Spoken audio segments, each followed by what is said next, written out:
Let's go. Yo, what's up, guys? Welcome to the Nihilo podcast, where we just interview creatives, entrepreneurs, and all that good stuff. I'm super excited. I go? Oh, no, not yet. It's cool. Don't worry about it. It's such a long intro. But I made the beat. Okay. I always mention it on every podcast. I make the beat. Anywho, we have a special guest today, and I'll have him introduce himself. What's up? I'm Russ Takashima. I have a clothing brand, Human Catalyst, San Diego native, and designer, ultimate content kind of creator kind of guy. And yeah, that's me. Yeah, man. Awesome. So, well, I guess since you mentioned Human Catalyst, like, how did that come into fruition? Like, because, I guess in background, you are a designer, but, like, how did you decide to jump into opening, like, a physical store? Like, how did that happen? The physical store came a few years later, but I started the brand because ultimately I've been designing for 20 something years. But then I ended up so I was doing automotive design, like labels, packaging, like, for, like, magazine doors ads. or? No, like like the movie Fast and the Furious, Okay, yeah. that kind of thing. So Like decals? yeah, but I was like really into the culture of it. Okay, yeah. So before Fast and the Furious, we were what the movie was based on. Uh-huh. Does that make sense? So Yeah. we were racing our cars, we were doing that, and I was always into that culture. So it was all new at the time. So I was able to get a job in the actual industry. Okay. And then I started doing magazine ads. I started doing logos, logos for the actual products, Uh-huh. emblems, things like that, and stickers, the graphics on cars and Yeah. whatnot. Did you ever get to drive any of them, or? No, I had one, and I would drive some, like, not for Fast and the Furious movie, Yeah. not like that, but the actual culture of it, and we raced cars like Turbo Civics and things like that. For sure.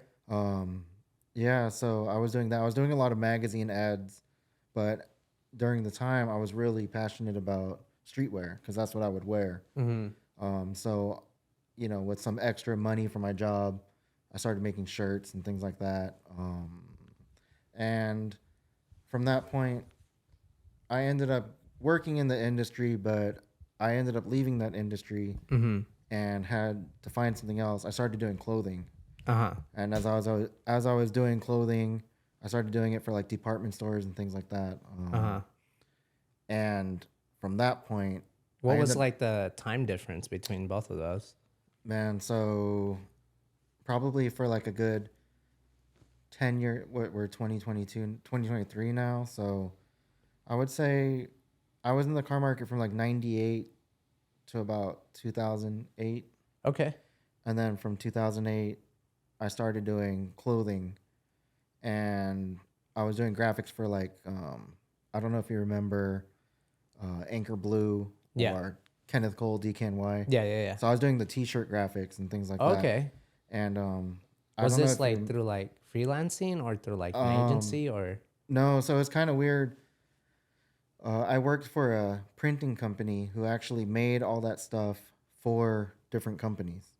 So they would actually, these companies like DKNY or Kenneth Cole and things like that, they would buy t-shirts already with the graphics on them, not made by their designers. Oh. Like, that's really weird, right? So, yeah. So we would make shirts and pitch it to them. Oh, okay. Like, would this work for your brand? And then they're like, oh yeah, we'll take these and those. And do people still do that now? I don't know. But then what happened was there was a big stock market crash and the economy tanked. And then ultimately I got laid off. Damn. And then at that point, I was thinking, if I can do this for these companies and people buy thousands of shirts, I'm sure I can do it for myself. And it was a lot harder than I thought. Yeah. You know what I mean? I thought it was gonna be really easy, but it's a lot harder starting from. How did the first year for you go when you decided to do that? Well, you spend a lot of money when you first start. Yeah. So when I first started the brand, you need different labels. You got to think about packaging. You got to think about how much inventory and things like that. In my mind, I was thinking I need to have a lot of inventory because I'm going to be, I guess you're kind of naive at that point. You're thinking like all these people are going to come, and I'm just going to blow up. And I guess that's a good thing because you kind of have to be a little out there to even start something. You know what I mean? So when I started that, I was thinking to myself, I was going to sell a bunch, so I needed inventory, and then I went to contact screen printers on how much it would cost for me to get my stuff done. And I wanted like labels here, everywhere, you know. And yeah, that adds up. It adds up, and then I knew that wasn't gonna work. So I started going on YouTube University. How can I screen print? How can I do this myself? And I learned how to print, and that was really hard. What did you start off with? Like, so I was very okay. So I have an art background. I've always known how to do the artwork for T-shirts and that kind of thing. So I thought this is gonna be so easy. And I would work with these big printing companies, and they had screen printers there and equipment, and the guy would come, set it all up, and make a masterpiece so easy. So I was like, anyone could do that. As I got screen printing equipment, I realized, like, man, that's an art form. Like, I didn't know that the amount of pressure or the way you do it, and it's hard. So I started off kind of ghetto because I thought, I can do it cheap and just trying to find a way. So I found this guy who said he can make T-shirts, and he made a wooden screen printing press. And I was like, oh man, you could just make it out of wood. You don't have to buy this big thing. And and that worked for like a day. It just it didn't work. So then I ended up, going on Craigslist. I found a guy selling a screen printing, like a press, just really basic. And then I went and bought that, brought it home, and then I couldn't figure out how to dry the actual ink. A lot of people don't know, but screen printing ink has to hit 320 degrees. For it to like bake on. And so for it to fully cure, it's got to hit 320. And then people on YouTube are like, oh, you could use a heat gun. You could use your kitchen oven, and it's not going to work. Right? So, I mean, I tried to do all that, lit a shirt on fire, and I just knew this isn't going to work. So I found another way, and that was pretty ghetto. It's just part of the screen printing thing. You need a thing called a flash dryer. It's like a little portable heater that just makes it hot enough.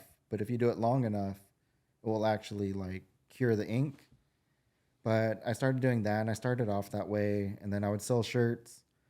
People's shirts would start rubbing off and things like that. And it was just inaccurate. So little by little, I just had to invest in myself if I was serious about it. And at that point, I thought to myself, one day I'm going to not screen print, but this is just temporary. And that temporary screen printing has been going on for like 11 years. Wow. You know what I mean? So it just never was temporary because I never got to the point where I just ended up learning so much. You know what I mean? Where now a lot of screen printers that I talk to, they don't want to do my stuff because I already know how much everything is and how to do it. And it's like a magician trying to sell you magic tricks, but you're a magician too, So I'm just kind of in that boat where I screen print my own stuff and do all that. It's become a passion in a way. It's an art form. So did you ever see yourself doing that at all?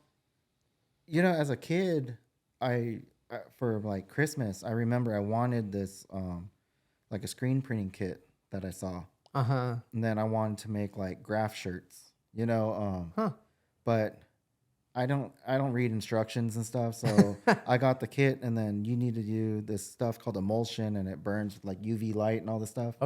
And I was like, yeah, that's not gonna work. You know what I mean? Like that's not gonna work for me. So I got contact paper, like for laying out in a kitchen, like a kitchen drawer, the liner. And then I got a razor blade and cut out letters and stuff like that. and just used it as a stencil. I didn't even know really. Yeah. I guess it's just the creativity of a kid without tools. Yeah. You know what I mean? So Yeah. I figured out how to make some shirts like that. I What would age were you when you were doing this? probably like, I don't know, maybe like between 12 and 14, Okay. somewhere in there. You know, and then at the time there were a lot of people that were into like breaking, dancing was Like real break big and dancing? stuff. Yeah. Okay. So they had crews back Uh-huh. then, and then I would do these like screen printed shirts for some of the local crews. Okay. And, yeah. Now that I think back, like I've always had a passion for it, but more like as a hobby Yeah. and like, oh, that's cool. But I never know how to do it the right way. Okay, for sure. So years later, I learned, oh, that's how you really do it. Yeah. I should have read the instructions. But Yeah. yeah, as a kid, I didn't have the time and whatever. And then later on down the road, I tried to start a brand with a few people, and you just learn to realize not all people are as passionate as yourself, Yeah. and not all people are meant to do creative things or have a business or do business. They're just not business minded. Like, Yeah. Would you say you were originally more business minded or more like creative minded, or like what made you have to learn the other one? I would 100% say I am creative minded, but I've always had a respect for business that people are able to actually make a living being creative. Yeah. You know, like to me that's mind boggling. Yeah. As like a high school kid, when they said, what do you want to be when you go to college? And it's like, man, I don't know. I would love to do art, but artists only make money when they're dead. Yeah. You know, that was my thought. So I was like, I need to be a banker, or in my mind I was going to be a stockbroker or something. Yeah. And I didn't even know what that was. I just had this vision that I would go to work with a suit and have a briefcase. Okay. And inside my briefcase was going to be money or something. Yeah. That's just what I thought you had to do in order to get a house and, Yeah. drive a nice car and live life. Yeah. But would your parents tell you like what they kind of expected of you, or? no, I mean, that's another thing. So my past is kind of weird. Like, when I was 14, my mom passed away. Okay. And sorry to hear that. No, I mean, it's okay. It's been years, but she passed away from cancer. And, at that time, I think when you have a death in your family, everyone kind of trips out, and then they feel sorry. I was the youngest, so they always felt sorry for me and just kind of let me do whatever I wanted. Okay. So I think as much as that sounds like a great thing, I think it stunts your growth. Yeah. It's kind of a blessing to have a mom yell at you and kind of smack you into the lane you need to be in and proceed. So for my dad, he was like, just do whatever you want to do. I'll support you. And, I could have been a circus clown and he would be cool with that. Dang. So I kind of figured out life on my own, I would say. Yeah. But, so like at a very young age of like 13, 14, huh? Yeah, 14. So then, at the time, just there like gangs were pretty big. Yeah. And street culture in general. I mean, now there's social media. Yeah. And you're able to see street culture in a different light. Like, yeah, it used to just be New York, LA, Miami, where there was these hubs of just the culture happening. But now with social media, there's kids in Ohio doing what kids in like San Diego or TJ do. You know what I mean? Like, like the world is just small now. Yeah. But so at the time I was influenced by like, California, there's always skateboarding. Yeah. Fixed up cars, gangs, dancing, hip hop, music. Yeah. LA is not that far. So, just all that stuff kind of influenced me. And I guess I was not raised by the streets, like, like you hear a rapper say, like, you know what I mean? Like, not like that. It's just my role models and everything were just public figures of the streets. Yeah. And kind of shaped me for who I was. So it's Yeah. like, oh man, that guy's got a cool car. Maybe I should get a cool car. Okay. Yeah. You know, I like that guy, how he dresses. That's how I carry myself. You know what I mean? And friends with older people. I had an older brother who was like into cars, and you know, I just grew up around a lot of older people. Yeah. And they Was just it kind of like shaped me. a specific location? And I mean, you don't have to mention it if you don't want to, but like, was it here like in San Diego or? Yeah, like... yeah. So I grew up in Chula Vista, and Chula Vista's kind of a funny place because at the time it was new, and at the time Chula Vista, like Bonita specifically, was always known for like all these girls, right? So all of these guys from other neighborhoods and like Paradise Hills or Mira Mesa, you know, or down south, they would end up coming to Bonita. So you end up knowing all these people. Just randomly, you know, and at the time it was different too. Like I was in the time where it was like everyone I knew was just Asian. Okay. You know what I mean? Yeah. And there was a time where like Latinos stuck with Latinos and Asians stuck with Asians, and you know, just different than now. Like that's wild. Yeah.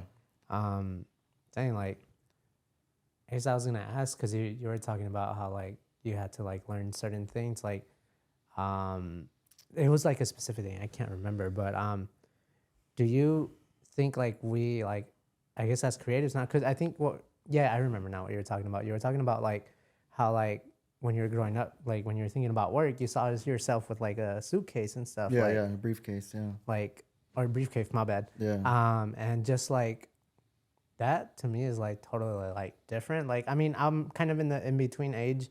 We didn't completely have like internet till like,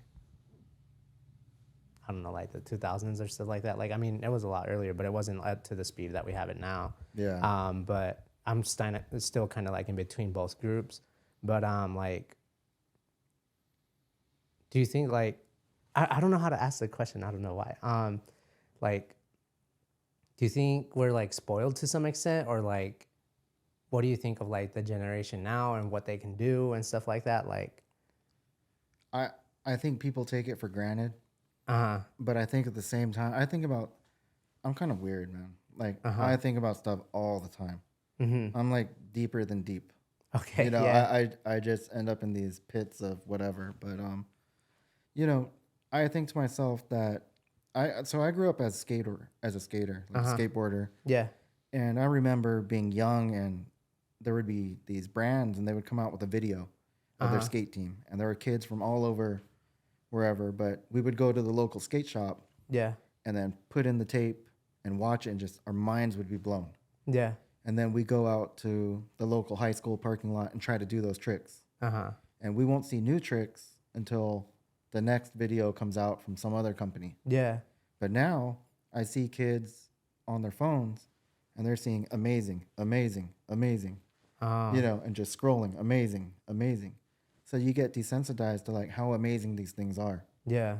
So during our time, you know, we didn't see as much as the kids now are able to see. Yeah. And our dreams were limited to, our imaginations weren't as big because, you know, the dreams weren't as big. Yeah. But now it's like, you know, I mean, just fashion wise, I see kids and they're inspired by like Sweden. They're inspired by like Japan or Korea. And during my time, I could only be inspired by like Los Angeles when I went there on a weekend with my family. And I saw these people out on Melrose or something. You know what I mean? But now, that's not impressive anymore. Yeah. And I think that's kind of unfortunate. You know, so I guess for me, going back to like when I thought I would be like a businessman or that kind of thing. Yeah. I think it's because those are the only dreams that were out there. You know, like kind of like what they say in like, you know, the African American culture. They always talk about it. It's like you could either be a dealer or you can play basketball or sports. Right? They always talk about that. And you know, it's because like those are the only dreams they're allowed to see. Yeah. But now with social media, you're like, man, you've been lying to me. There's a lot more options. Yeah. That, you know, so for us at the time, you know, there were gangs, there were drugs, and there was that route. And if you go to school, you could be an engineer, you could be a nurse, you can be a teacher. And those were like the only jobs I knew of. Yeah. Or you can work retail, and that was it. Yeah. There was no influencer or content creator. Like going back in time, if I were to see someone taking pictures of their food or, you know, Yeah. they brought a camera with them and just started shooting pictures of themselves, I would be like, man, this guy is Off. yeah, something Yeah. different. If you told me something like YouTube would exist, that would make no sense. Yeah. You know, we would go and watch TV with assigned programming, and we all watch the same shows. Mm-hmm. Now you can go on YouTube and watch whatever you want, Yeah. right? Yeah. So, you know, I have kids, they don't even watch TV. Like, TV doesn't amuse them. Now they watch these different people. Yeah. You know, like I'm sure if just anyone, if they think about it, name someone who's famous on TV, they don't even know. Yeah. But during my childhood, like I can name you actors and actors because they were famous. Yeah. You know, but now it's like you ask a kid, they're gonna say a YouTuber, right? They're gonna say like whoever on YouTube is whatever. So Yeah. that's a lot different. Like there's just a lot more opportunities out there. And I think people, unfortunately, they don't realize that. And there's only a few people that will capitalize on it. Yeah. You know? I was gonna ask, what's like one of your favorite designs that you've made and like why?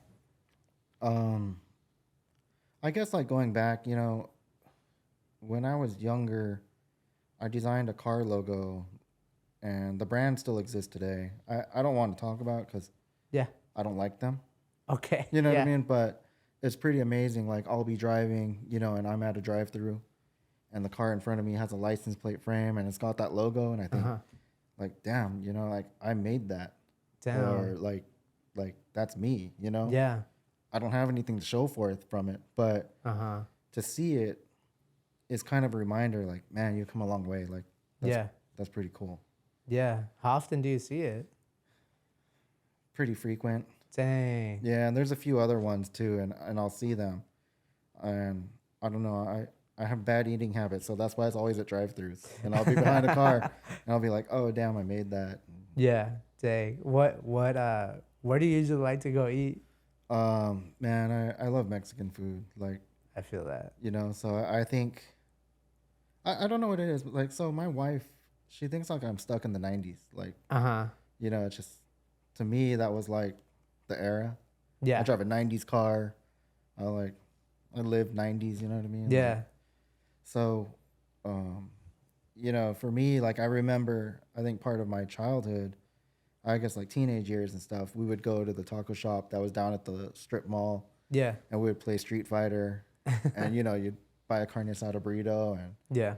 so I think it's like that food is kind of like memories of, kind of like a mom's home cooked food and just nostalgia, and Yeah. so like carne asada burrito, you can't go wrong. Carne asada chips, like I remember when kind of asada burritos were like $6 and now they're like 14. damn, I'm old. I remember it was like $3.50 maybe, like $5 you can have a Coke too, like Bruh. yeah, It but like sucks. yeah, Lolita's, you know, Yeah, man. all those places, like yeah, that's me growing up. Would you ever make any kind of logo with like food or stuff? Have you done that? No, I've done flips and stuff. So like, you know, streetwear, a lot of it is flips and just messing with the logos and stuff like that. So I've done some stuff. Mainly like I did a rice bag one. I did some stuff for like Seafood City, like Okay, that's little cool. like knockoff stuff. Yeah. But I try to stay away from it because I don't want to get lawsuit and Yeah. you know what I mean? But it's always fun. Yeah. Yeah. Yeah, I know. Well, I know a few people that like do that kind of stuff, but they keep their stuff on private. Yeah. Yeah, but yeah, I just love designing. I've always been a fan. I've always really enjoyed branding, logos. You know, I visually look at designs all the time. Driving down the street, look at street signs, look at cars, little things, you know what I mean? Packaging things. So It's just always in my head. Yeah. So, I mean, you opened up hold on, give me a moment. Sorry, guys, this thing keeps on falling. You opened up a brick and mortar, over time. So, like, was business like pretty good for you to decide to open it up before like you did that? So, when I started out online, it was kind of different. I've been doing this for about 10, 11 years. When I first started out, I came out with my experience and everything different than a normal streetwear brand because I was actually able to make real art. I was able to make something look like a magazine. You know what I mean? Yeah. I guess my skills were more polished for a professional level than like just some dude that downloaded Photoshop off a hack. You know what I mean? Yeah. So the way that I put myself out there, I appeared to be much bigger than I was. And that was kind of the goal. And then, it was hard. Even at the time, like Instagram was pretty new. I mean, I've been on Instagram since the beginning. I thought Instagram was just you put pictures and you could put fancy borders on the outside. I had no idea it was sharing it to like everyone else. Okay. And I was like, what are likes? You know what I mean? Like, I didn't understand that. It was just these little square things with filters, and I just thought it was a photo app. But, I would, like, Instagram was much smaller, so I only was able to grow X amount. And I didn't really take off like I thought I would. And, just anyone with a business that's passionate about it all day, you're thinking, how can I grow? How can I tell people my story? How can I do this and do that? Yeah. And, I just didn't really believe in myself. But then my wife was like, maybe you need to have a retail store. Yeah. And I was thinking, I don't know. I don't know if like I'm big enough for that or whatever. And then I found this spot, or she found it, on 3rd Avenue down where they were going to build all these breweries. Kept on being in the newspaper about this is the next big thing in Chula Vista. And there was a spot available to be there. And I called the number and they told me the price. And I was like, man, it's possible. So maybe I'll just try it for 3 years. And then when I went in there, it opened up a whole new avenue for like what I was doing. It showed personality into like what the clothes were. People were able to meet me. I ended up meeting all these amazing people. And the biggest thing about that, it kind of changed me because when I first started Human Catalyst, it was just about the clothes. It was just really about this brand building hype. Yeah. This ambiguous just clothing brand. Kind of like if you hear Supreme or Stussy, you don't really know who's there or, it's just a brand. So at the time it was that. And then once I became a store and met everyone, it was weird because the clothing became not as interesting to me. I really enjoyed the conversations with the people and the social setting of it. Wanted to use it as a community hub, and just talk to different people. And I was more passionate about that than doing the clothes. And that's something that I never thought I had any interest in.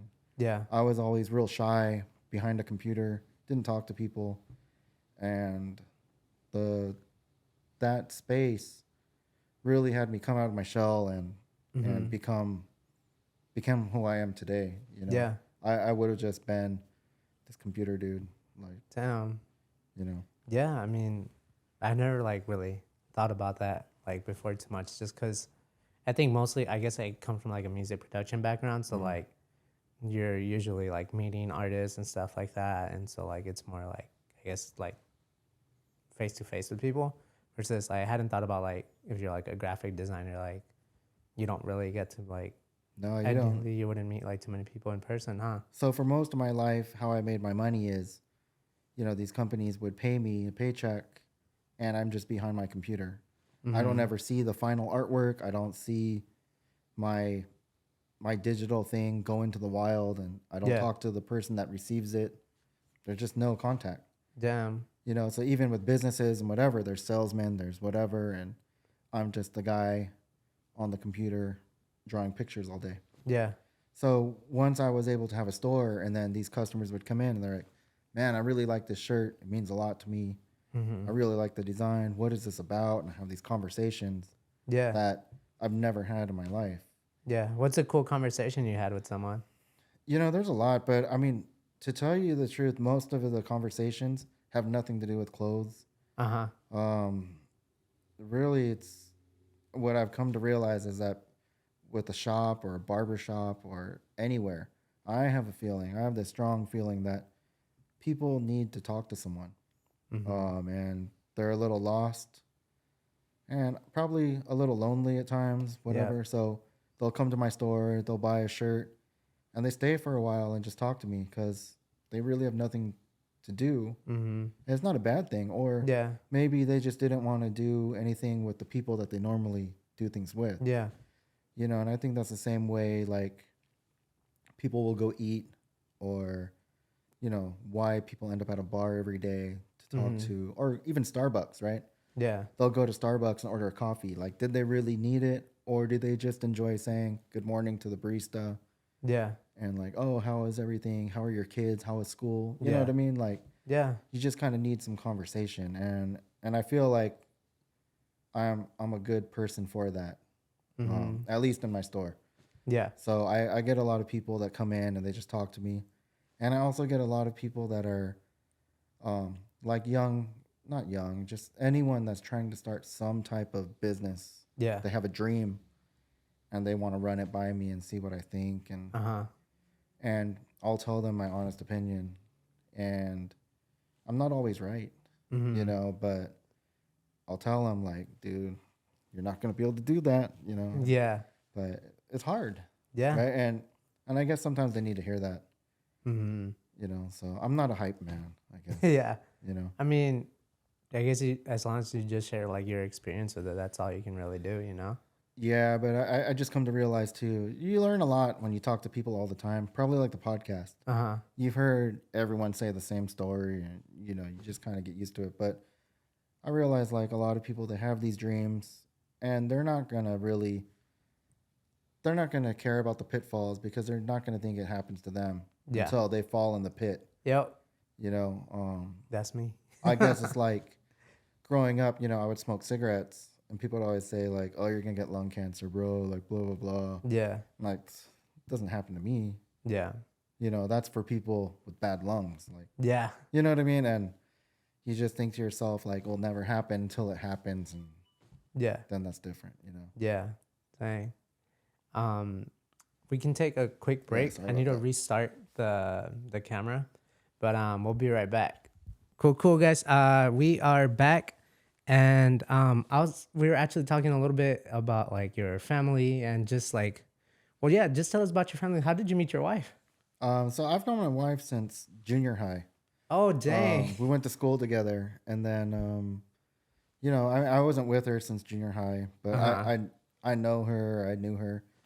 And then years later, we ran into each other at a party, just talked, and then had coffee, whatever, and then just ended up, we were at a point in our lives where we were older, and kind of experienced life already. And at that point, you kind of know the right people for you, I suppose. And we already knew each other, so it all kind of happened fast, and we got married. You know, she had 2 kids prior, and you know, my stepson, he has special needs. He was born at 6 months, and he was a preemie, and he has CP. He's nonverbal, and he can't walk. But what's CP? I don't cerebral palsy. So it's basically like a lump sum, like brain damage. But so he can't control his muscles really well, the functioning in that part.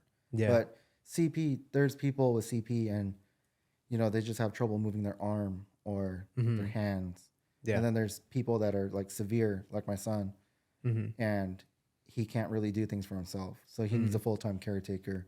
Yeah. And then, so I've been with him. I've been with them since he was 8. Okay. And then my stepdaughter was 6 at the time. And then now he is 21. Okay. Yeah. So it's been a while. Yeah. So I've been his caretaker. He was smaller. Now he's like fully grown. Yeah. And it's just part of life. It's a lot different when you're a special needs family. Yeah. He's in a wheelchair.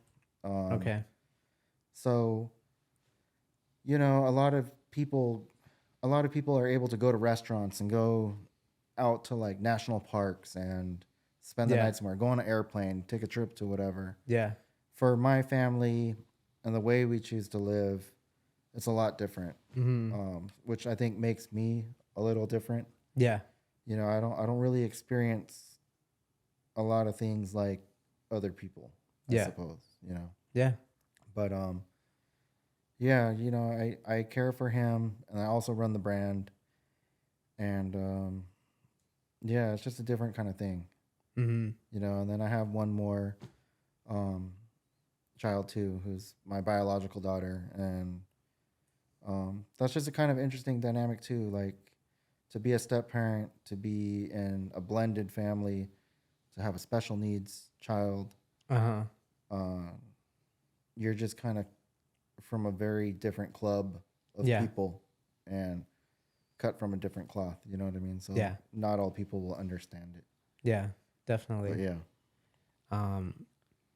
Has your daughter ever like asked you like that she wanted to do like clothing or stuff or anything like that, or like? No.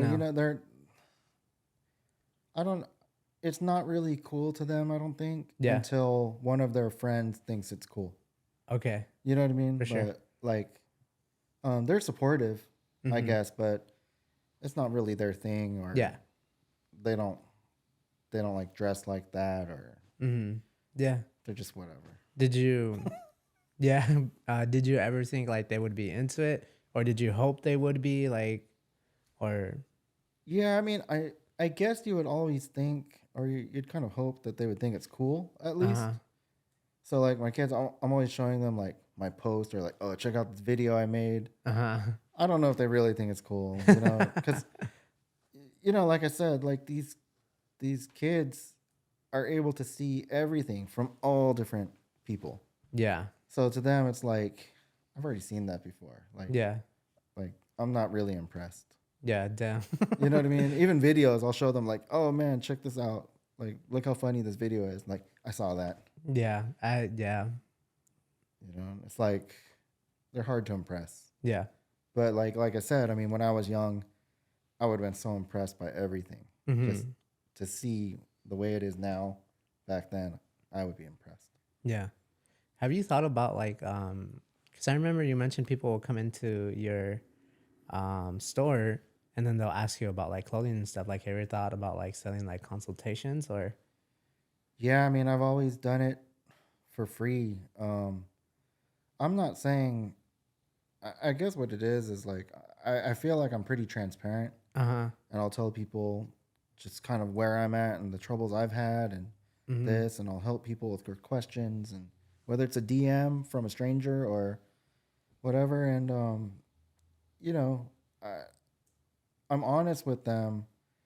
So I think that that's different. And I've always just done that. I've always just done that because I felt like when I was growing up, there was nobody that offered that information to me. And I've tried to do it. I've tried to like create content on YouTube, and then I tried to tell people the truth. They don't want to hear it. They want me to lie to them. They want me to be like, this is how you make $1 million. Yeah. Super easy. And these 3 easy steps. You could do it while you sleep. And it's like, that's not what I'm about. Yeah. So like, kind of like if I were to do consultations, I would love to do that. But a lot of people just aren't ready for, really, their dreams and thoughts aren't well planned out. Yeah. For the most part. I haven't met a lot of people. I mean, there's probably like a handful of people, and I've probably talked to like 80 to 100, and there's probably like less than 5 that really kind of understand what it takes and what they're gonna do. Yeah. The rest are kind of like in Never Land. Yeah. Have you seen any of like the brands around here, like in San Diego, or is there any that like stand out to you? Like ones that I think are doing it well, or Yeah. Or um, that you like?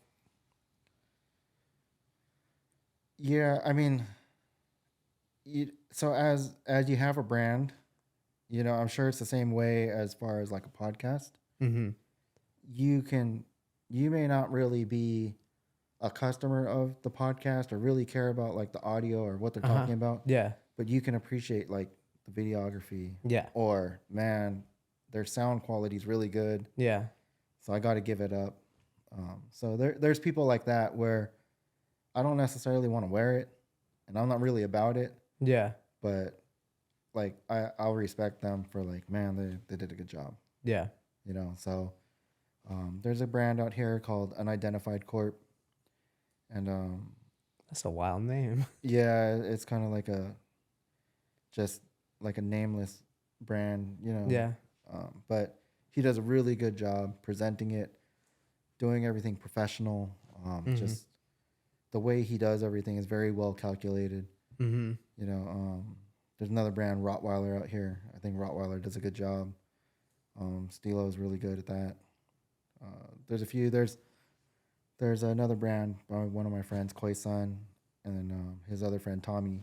They have Social Dropouts, and they use, you know, TikTok and social media, and tell these amazing stories, and they do a really good job, and they've blown up. You know, where I guess I have a lot of respect for people where it's like I've attempted to try it, and I'm just not as good at it. And when I see them do it, it's like, man, like I give it up to you. It's hard, you know. So I have a lot of respect for a lot of the brands out here, but at the same time, there's a lot that I think are just going to be stuck here. And it's not in a negative way. It's just, you know, there's a certain thing. I guess there's different levels. Yeah. And once you get to past a certain point, really to like take it up a notch, it's 10 times harder. Yeah. You know what I mean? But to start a brand, you know, it's easy. Go get some shirts, go print on them, go sell 10 to your mom and your friends and your cousins, right? Yeah. And it's like, go make 10 more. And you have a start at something. But now you're like, well, how do I get it to people that I don't know? Well, now the game has changed, right? Now you got to figure out social media. You got to figure out how to put yourself out there. You're going to do pop-up shops. Are you going to, like, how are you going to do it? Yeah. And then it's like, how are you going to pay for it? And then all this stuff. And it's like, okay, so are you going to be a real business now? You're going to go do all the business stuff, pay taxes, business license. You know what I mean? And then it's like the game changed again. So I think a lot of people here oftentimes get stuck on like the lower levels. And they think that social media is a win because they get, you know, 100, 150 likes. But you can't pay for things with likes. You know what I mean? No print shop, no garment factory is going to get paid in likes. So how do you convert that? And that's a different game too. Yeah. And I just think I haven't even reached the levels where I thought I can go. And I don't know if I ever will because it's very difficult. Yeah. You know what I mean? It's like, it's kind of like those video games, right? Like every single stage, there's a big boss. And you get beat up several times as you're fighting, right? Yeah. To even get to the next level. Yeah. And then you kind of have to start over, right? So I kind of think every time you get knocked down, you learn something. But a lot of people, it's like, man, I got knocked down. I'm not going to get back up. Like, it's just too hard. Yeah. You know, and it's respectable because it is hard. Like I said earlier, I think at the beginning, you kind of have to be an idiot to like, to try to do something. Yeah. You know, but sometimes like it's going to work. It's going to work for 1 out of 100. But there's still 99 people. Well, I have this thought, right? Like if there's 100 people that want to start a brand, I think 90 people ultimately are going to fail. I think 8 people are going to have the right idea and kind of almost get it right. Yeah. But there's things that they're missing. And, well, I guess 9 people. And then there's one person that's just going to like do really well at photography, really well at the concept, really well, whatever. And they take off. Yeah. Do you think that's just mainly like a San Diego thing? Or like, do you think it's different like in other parts? I think San Diego, we have the ability to like, if we made it here, there's that song, right? If we make it here, we can make it anywhere, I think. But I think it's like, if we make it here, let's just stay here. Yep. It's not, because I think deep inside their heart, they know, like, dude, this won't work everywhere. Yeah. You know what I mean? Like, this isn't, they talk about like global brands or like, dude, this is local. This isn't national. Yeah. And I think that's cool. If you want to be local, I think that's great. I think if you want to own that and do that, I was just telling, I was just telling someone yesterday, it's like, it's cool to be underground as long as like you're true to yourself and you want to stay underground.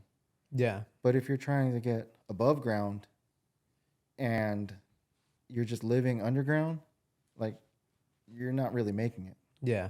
You know what I mean? So you just have to be honest with yourself, because like if you're going to do underground stuff but try to live in this overground world where you're going to get endorsements and real media and like, let's say like rappers like get signed to a real label and shoot real videos, I mean, you can't do this like ground level stuff. Yeah. Right? So I think it's the same way with clothing. Like if you really want to do it, there's a certain point when you really got to like go and do it. Yeah. So yeah, I mean, I respect everyone here. I just think it's hard. I also think community wise, unfortunately, it's the same when I talk to everyone from San Diego. They, for the most part, they don't really get a lot of outside support from non-creatives. I think there's a mutual respect between all the creatives. Yeah. But there's not really a big pool of people that support their movements. I never thought about that, but that makes sense. Yeah. I mean, we didn't really have sports fans until this year.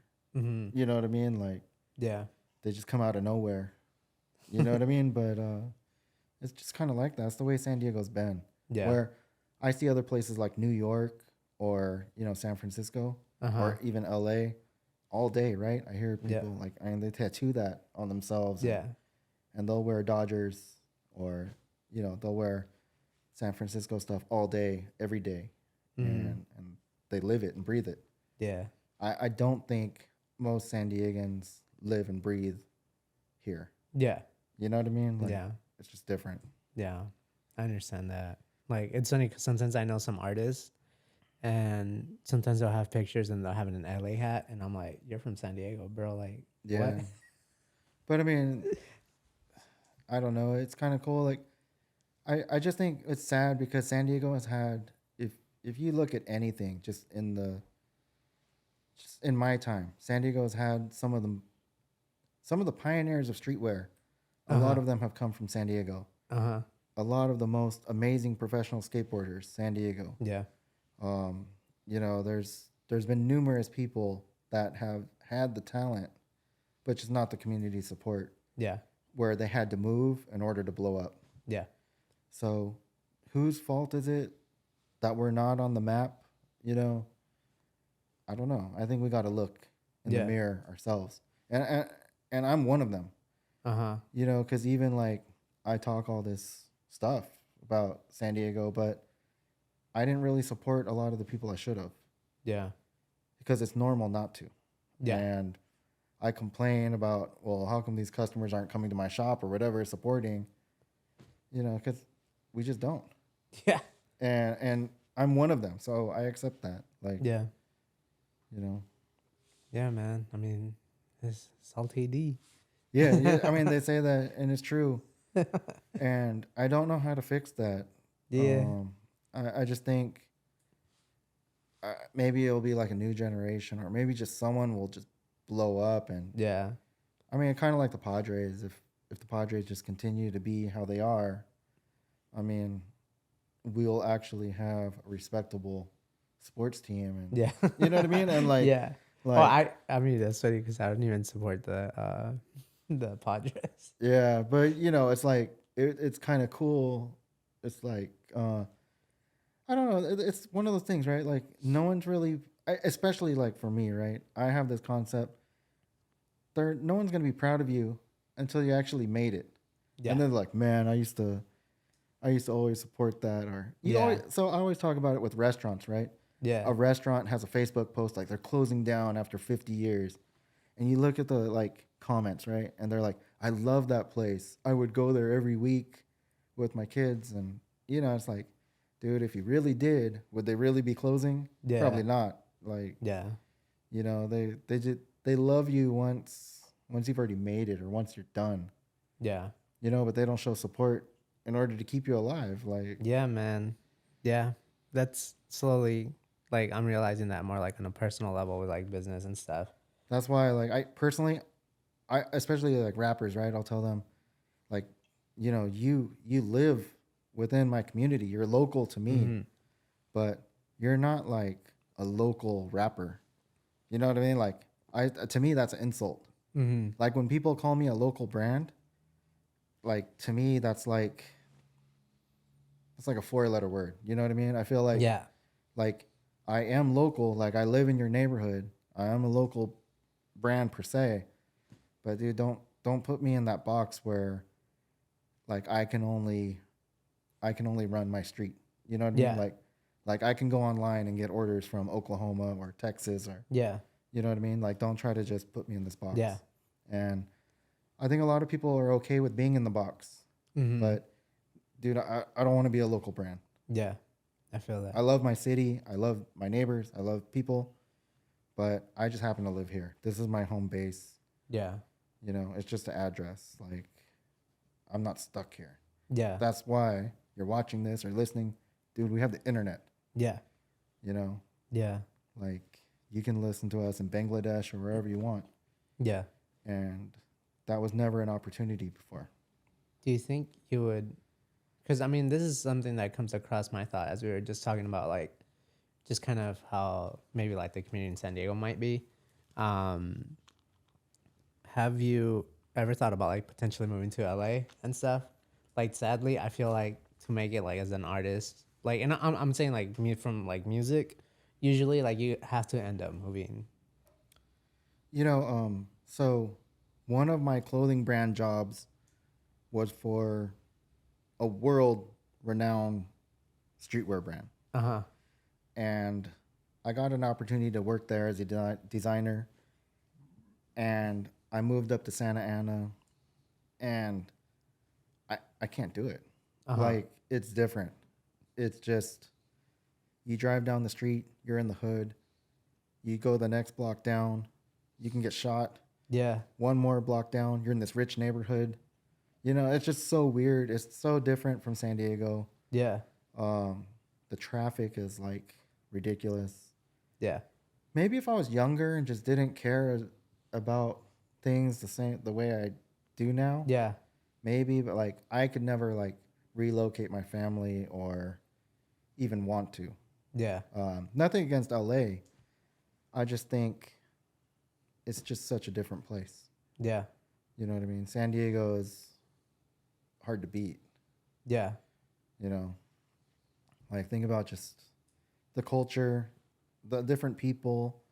You can go to places like Convoy, eat Asian food. Yep. There's amazing taco shops. You know what I mean? There's Japanese restaurants. There's just different people, all these different people from the military, all different walks of life. You Yeah. know? It's just a crazy place. You can go to the beach. You can go to the snow. You can go to the desert. Yeah. LA, you could do that too, but I mean, the traffic isn't as bad here. It still sucks, but you know. Yeah. Not nearly as bad as it's there for sure. Yeah. Is there any less like thoughts or things you would want to say to people that are like thinking about like having like a clothing brand or anything like that? Like, You know, I guess my thought would be that, just to be honest with everyone, the game has changed. Clothing is different. Artwork is different. The demands of the artwork are different. You know, a lot of it has to come down with who is the best at marketing. mm-hmm. You know, how, if you look at most of the brands that are killing it, just online, whatever, their artwork is just words typed out on a computer. There's not a lot of skill involved. But if you look at how they shot it, the content that they make about the brand, the storytelling, the meaning of it, the concepts, that's really where it's at. So if you're this guy or girl and you have ambition to start a clothing brand and you've never thought about how you're going to market it or how do you want to make content, or, you know, then you're not going to make it. Like, you're just not. You have no choice. Most of what having a clothing brand now is, you know, 80% of it is the marketing and the business side of it. You know, search engine optimization, or, you know, how to navigate online websites and traffic, and has nothing to do with whatever you're thinking. Yeah. You know, so all that time you spend doodling some logo, or it's just, that's cool, but it's not, that doesn't even matter anymore. Yeah. So I think that's a harsh wake up call to most people. Mm-hmm. You know, just content is just where it's at for everyone. Yeah. No matter if you're a real estate agent or you're going to start a clothing brand, it's like everyone has their own TV channel on their phone. Yeah. What are you going to do? Like, what is your channel? Is it Animal Planet? Is it, you know, or is it MTV, or like, what are you doing? Mm-hmm. But you have to be doing something. Yeah. Your clothing brand can't just be a picture of a shirt every day. Yeah. You know, so it's just, yeah, I mean, that's the hard thing. Just, you won't survive that way. And, you know, I guess just the reality is accept it, figure that stuff out before you don't even have to drop money to figure out how you're going to do your brand. Yeah. Honestly, like, making the clothes is probably the easiest part and the biggest part people get stuck on. Yeah. You know, everything else is way more important. Yeah. But, you know, I guess the last positive thing is that anyone can do it. I just think it's going to be hard. You got to believe in yourself, because no one's going to believe in it. Yeah. Because until you show proof, they just think, honestly, that you're whack. And your brand, like, these words or whatever, only means something to yourself. Yeah. Until you prove otherwise. So, yeah. You know, don't be sad when no one cares, because you didn't care when other people told you dreams either. Damn. You know, so you just got to believe it. Yeah. Yeah. But that would be it. For sure. Well, thank you so much for coming through, Russ. No, I appreciate it. Thank you for having me. I really appreciate it. Yeah, of course. Like, I mean, I've heard a lot about you. Yeah. And I mean, it was mostly through like Reno and stuff. Yeah, yeah. But or Glorissa. But I never like came through, you know. Yeah. So no worries. But and, I'm glad to finally have met you. Yeah, likewise. I appreciate it. Cool. Well, thank you so much for you guys tuning in. That's the end of the podcast. I hope you guys have a great day. Take care, guys. Peace.